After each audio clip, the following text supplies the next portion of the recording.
যে কে যেন আজহার নাকি মাঝার একজন আছে, আগে ওরা খাইছে এখন এরা খেতেছে না, কি বলছে না? একদল খাইছে আরেক দল খাওয়ার জন্য রেডি হয়ে আছে। একদল খাইছে আরেক দল খাওয়ার জন্য রেডি হয়ে আছে। ভাইরে, রাজনীতি করবেন স্বনামে আসে, আড়াই লাখ লাগে রাজনীতি করেন। লাইভ ফ্রেন্ড, কেমন আছেন সবাই? Welcome to another video. So guys, আজকে আপনাদের সাথে খুবই ইন্টারেস্টিং একটা বিষয় নিয়ে কথা বলবো, আর সেটা হচ্ছে যে রিসেন্টলি যশোরে একটা প্রোগ্রাম হয়েছিল, সেখানে মিজানুর রহমান আজহারি তিনি ওয়াইজ হিসেবে উপস্থিত ছিলেন এবং তিনি সেখানে বিভিন্ন ধরনের বিষয়ে কথা বলেছেন। তবে সেখানে তিনি একটা কথা বলেছেন এরকম যে বিষয়টা আসলে রাজনৈতিক বক্তব্য হয়ে গিয়েছে কিছুটা। আর তিনি সেখানে বলেছেন যে আগে খেয়েছে একদল, এখন আবার অন্যেরা খাওয়ার জন্য রেডি হচ্ছে বা খাচ্ছে তারা, এই রকম তিনি একটা কথা বলেছেন। এবং এই কথাটাকে নিয়ে বর্তমান বাংলাদেশের ভিতরে বিভিন্ন ধরনের আলোচনা সমালোচনা হচ্ছে, আর বিশেষ করে সোশ্যাল মিডিয়ায় এই বিষয়টা সম্পর্কে অনেক আলোচনা হচ্ছে এবং মিজানুর রহমান আজহারি সম্পর্কে অনেকে অনেক ধরনের মন্তব্য করছেন। এবং কিছু কিছু মানুষদেরকে জিজ্ঞাসা করা হলে বা এই সম্পর্কে জানতে চাওয়া হলে তারা অনেকেই অনেক ধরনের মন্তব্য করছেন, মানে যে যে এক একজন ব্যক্তি এক এক ধরনের মন্তব্য করছেন তার বিষয়ে। কেউ কেউ বলছেন তিনি একজন ইসলামী আলোচক, তার দ্বারা এরকম কোনো কথা প্রত্যাশা করে না, তার দ্বারা শুধুমাত্র ইসলামিক কথাবার্তাগুলো তারা প্রত্যাশা করে। এবং কেউ কেউ বলছে যে তিনি যে কথাগুলো বলেছেন কথাগুলো একেবারেও ফেলে দেওয়ার মতো নয়, তিনি কথাগুলো ঠিকই বলেছেন।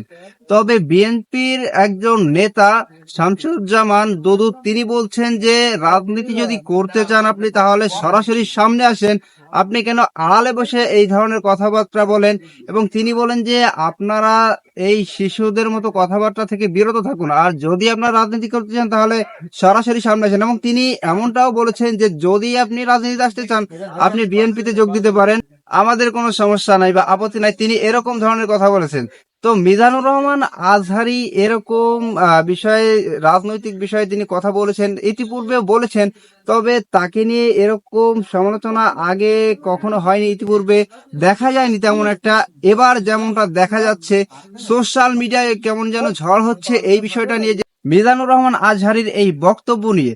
তো এই বক্তব্য রাজনৈতিক অঙ্গনে এবং সাধারণ মানুষের কাছে কতটুকু গ্রহণযোগ্য, তিনি কথাটাকে আসলেই সঠিক বলেছেন নাকি ভুল কিছু বলেছেন? তো গাইস, কথা না বেরিয়ে চলে যাবো আমরা সরাসরি স্ক্রিনে এবং বিস্তারিত থাকছে সম্পূর্ণ ভিডিও জুড়ে। একদল খাইছে আরেক দল খাওয়ার জন্য রেডি হয়ে আছে। সম্প্রতি মিজানুর রহমান আজহারির এমন বক্তব্য ঘিরে উত্তেজনা বাড়ছে রাজনৈতিক অঙ্গনে। এমন বক্তব্যের মাধ্যমে আজহারি কোন দলকে ইঙ্গিত করলেন তা নিয়েই উঠেছে প্রশ্ন। শুধু তাই নয়, তার এই বক্তব্যে খেপেছেন বিএনপি নেতা শামসুজ্জামান দুদু, সেই সাথে দিয়েছেন বার্তা। আজহারিকে উদ্দেশ্য করে কি বার্তা দিলেন দুদু? ওই যে কে যেন আজহার নাকি মাঝার একজন আছে, আগে ওরা খাইছে এখন এরা খেতেছে না, কি বলছে না? ভাইরে, রাজনীতি করবেন স্বনামে আসে, আড়াই লাখ লাগে রাজনীতি করেন। গত ৩ জানুয়ারি যশোরের একটি মাহফিলে যোগ দিয়ে দেশের জনপ্রিয় ইসলামী বক্তা ডক্টর মিজানুর রহমান আজহারি বলেন, স্বাধীনতার পর থেকে শুধু শাসকের হাত বদল হয়েছে, আমরা কিছু পাইনি। একদল খাইছে আরেক দল খাওয়ার জন্য রেডি হয়ে আছে। স্বাধীনতার পর থেকে শুধু শাসকের হাত বদল হয়েছে, আমরা কিছু পাই নাই, ঠিক কিনা বলেন? শুধু ওনাদের দোষ দিয়ে কি লাভ? একদল খাইছে আরেক দল খাওয়ার জন্য রেডি হয়ে আছে।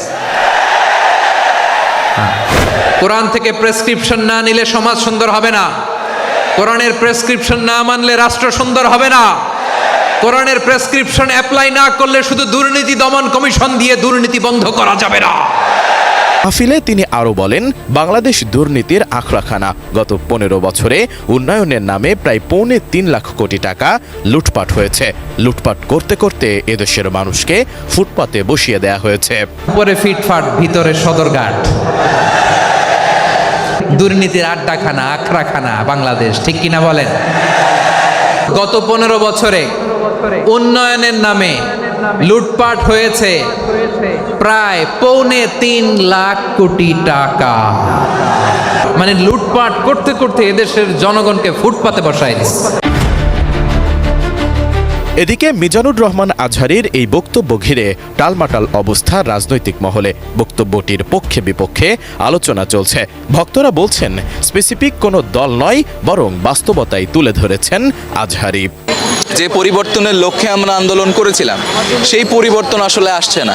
একদম কথাটি ফেলে দেওয়ার মতোও নয়। একটা পার্টি আগে জুলুমের শিকার হচ্ছিল, তারা এখন মানে মজলুম জালিম হয়ে যায় কিনা ওই ভয় থেকেই প্রত্যেকটা মানুষ এই কমেন্টটা করছে যে যারা এত বছর ধরে দেখেছে, খেয়ে গিয়েছে, বাট এরা খেতে পায়নি, এরা দেখেছে, এখন তারা এসে খাচ্ছে। আমার মতে রিলিজিয়াস গ্যাদারিংয়ের মধ্যে এই ধরনের পলিটিক্যাল কথাবার্তা হচ্ছে আমি খুব একটা সমর্থন করি না। ইসলামিক বক্তব্য হিসেবে আমি রাজনৈতিক বক্তব্য হিসেবে দেখতেছি, এটা ইসলামিক বক্তব্য মনে করতেছি না। আর রাজনৈতিক নেতাদের অভিমত, একজন ইসলামিক আইকনের কাছ থেকে এমন বক্তব্য আশা করা যায় না। অন্যদিকে রাজনীতিতে সক্রিয় হতে চাইলে আজহারীকে জামাতে যোগ দেওয়ার পরামর্শ দিয়েছেন বিএনপির জ্যেষ্ঠ নেতা শামসুজ্জামান দুদু।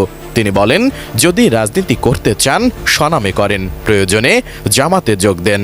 ভাইরে রাজনীতি করবেন স্বনামে আসে, আড়াইলে আবদাল লেগে রাজনীতি করেন, জামাতে জয়েন করেন, আপত্তি নাই তো, অন্য একটা দলে জয়েন করেন। বিএনপির এই জ্যেষ্ঠ নেতা বলেন, বিএনপি বারবার ক্ষমতায় এসেছে জনগণের সমর্থনে, কারো ঘাড়ে পা দিয়ে নয়। আমাদের শাসনামল তখন থেকেই শুরু যখন অনেকের জন্মই হয়নি। যারা বিএনপির বিরুদ্ধে ভিত্তিহীন অভিযোগ করছেন, তারা কি কখনো দেশের মানুষের পেট ভরাতে পেরেছেন? আমরা আন্দোলন সংগ্রামের মাধ্যমে জনগণের আস্থা অর্জন করেছি। আপনাদের এইসব শিশুসুলভ কথাবার্তা বন্ধ করে। আপনাদের ঘাড়ে পা দিয়ে আমরা ক্ষমতায় আসি নাই। আপনাদের জন্মেরও অনেক আগে বিএনপি 3-4 বার ক্ষমতায় আসছে, আপনাদের জন্মের আগে। আপনারা যখন শিশু, 15 বছর বয়স, তখন আন্দোলন শুরু করেছিলাম আমরা। এছাড়া আওয়ামী লীগের সমালোচনা করে দুদু আরও বলেন, আওয়ামী লীগ শুধু লুটপাট করেছে। যারা বিএনপির সঙ্গে আওয়ামী লীগের তুলনা করেন, তারা শয়তানের শয়তান। আওয়ামী লীগের সঙ্গে বিএনপি যারা তুলনা করে, তাদের মতো শয়তানের শয়তান বাংলাদেশের আর দ্বিতীয়টা জন্মে। চোখ থাকতে অন্ধ বলে একটা কথা আছে, এরা সেই জানে। হাসিনার বেগম যে এক জিনিস, জয় আর তারেক রহমান এক জিনিস।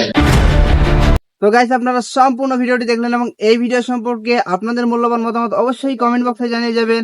দেখা হবে আপনাদের সাথে অন্য কোনো ভিডিওতে। ভালো থাকবেন, সুস্থ থাকবেন, আল্লাহ হাফেজ।